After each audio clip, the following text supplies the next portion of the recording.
సాయి భారతి కథామంజుషాని స్వాగతం అండి. అందరికీ నమస్కారం. మంచి మంచి కథలకై మరియు జోకులకై తప్పక నా ఛానల్ని లైక్ చేసి సబ్స్క్రైబ్ చేసి షేర్ చేస్తారని భావిస్తూ శ్రీరమణ గారు వ్రాసిన మిథునం కథ 6వ భాగంని ఇప్పుడు నేను మీకు వినిపిస్తున్నాను. పెద్దలు ఇచ్చిన 3 ఎకరాల భూమి ఉంది అప్పదాసు గారికి. ఏటా సంకురాత్రికి 3 పుట్ల కౌలు ధాన్యం వస్తే ముందు వైపు పాతర వేయించేవాడు. ఏరువాక వచ్చి రాకుండానే పాతర తీయించి ఓ పుట్టి ధాన్యం రోజువారీ వాడకానికి వెదురు గంపలో పోయించి మిగతావి అమ్మేసి పై ఖర్చుకి పక్కన పెట్టేవాడు. తొలకరించగానే పూడ్చిన పాతర గుంట మీద పొట్లపాదు చిక్కుడు గింజలు పెట్టేవాడు. బులబులాగ్గా ఉండే పోతమట్టి మీద లోపల గడ్డిసారం పీల్చుకొని పాదులు వినాయక చవితికి పందిళ్ళు వంగిపోయేలా కాసేవి. కొయ్య తిరగలి ముందేసుకొని ఎదురు బొదురుగా కూర్చొని వారానికోసారి ధాన్యం విసురుకునేవాళ్ళు. పట్టు కలిపి చావు, నువ్వే పెడ తిప్పుతున్నావు, ఏమిటా పెడసరం, మన కాపరం. ఇద్దరు ఒకరినొకరు కసురుకుంటూ విసురుకుంటూ ఊకా నూకా చెరిగి కందుల్లాంటి బియ్యం బానకి ఎత్తేవారు. నా చేత నెత్తురు కూడు తినిపిస్తున్నావు అని ఆవిడ గొణిగితే, మరే రాక్షసులు ఇష్టంగా తింటారని మావయ్య మాటకి వేస్తే కాసేపు తిట్లవాన కురిసి వెలిసేది. ఎప్పుడు చూసినా ఇద్దరు ఏదో పనిలో మునిగిపోయి ఉండేవారు. ఊరగాయల తరుణం వస్తే ఇక చెప్పాలా, కారాలు మిరియాలు నూరుకుంటూ పెళ్లి పనుల్లా చేసి పడేసేవాళ్ళు ఊరగాయలు. వానాకాలం చెట్ల నీళ్ల పని లేకపోతే వేరే పనులు కల్పించుకునేవాళ్ళు. తాటాకులు చీల్చి చక్కగా చదరాలు, ఊరేసిన బెండలు గోగులు నార తీసి తాళ్ళు పేని పందిళ్ళు అల్లేవారు. రాలిన తాటిపళ్ళ బుర్రలు పోగు చేసి తేగల పాత్ర వేసేవారు.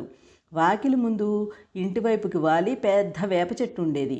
వైశాఖంలో రాలే వేపపోతకి చెట్టు కింద చాపలు పరిచి మధ్యాహ్నాలు చల్లగా కాలక్షేపం చేసేవారు. ఆ రోజు ఇద్దరు చెట్టు కింద చాప మీద కూర్చొని వైకుంఠపాళి ఆడుకుంటున్నారు. పందాలు వేస్తూ పావులు కదుపుతున్నారు. మామయ్య పాముల నోటపడి జారాడు. అత్తయ్య నిచ్చెల మీద నడుస్తోంది. చూడు చూడు, రామచిలక మామిడి పిండి తెచ్చుకుని తింటోంది అన్నాడు పైకి చూస్తూ. అత్తయ్య వేప చెట్టు మీదకి పరిశీలనగా చూసి కళ్ళతో వెతికి, మామిడి పిందె కరెస్టే గాని అది చిలక కాదు ఉడత అంది. చిలక?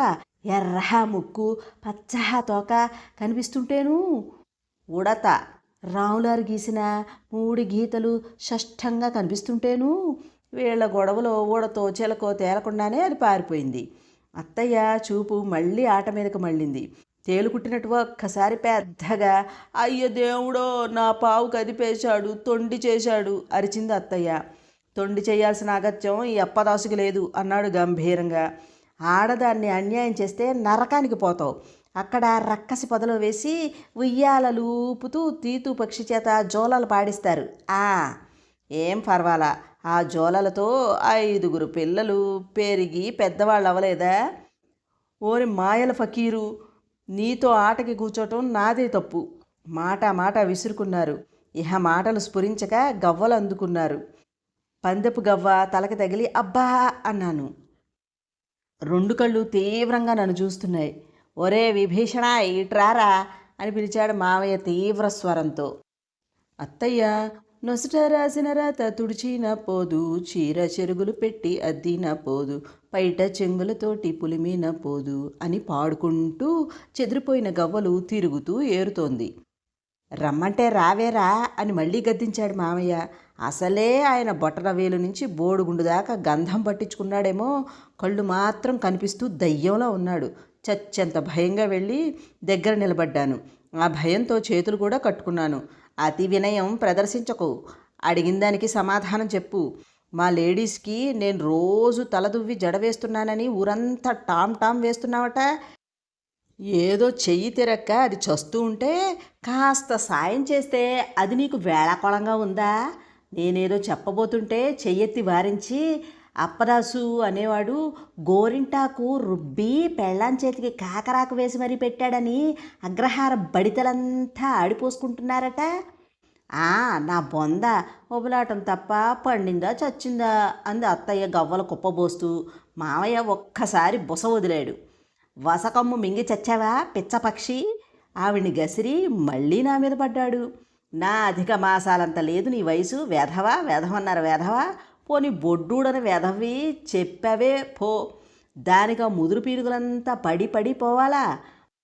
నోరు చించుకుని అరుస్తుంటే అత్తయ్య అందుకుని వీటికేం కానీ వీపు రుద్ది స్నానం చేయిస్తున్నాడని చెప్పువురోరై, నువ్వు అసలే లౌక్యం తెలియని వెధవ్వి అంది హెచ్చరికగా. పళ్ళు కొరికి చెవుల్ని కూడా కప్పేస్తూ కాశీతుండు గుండుకి చుట్టుకున్నాడు మా అప్పదాసు మావయ్య.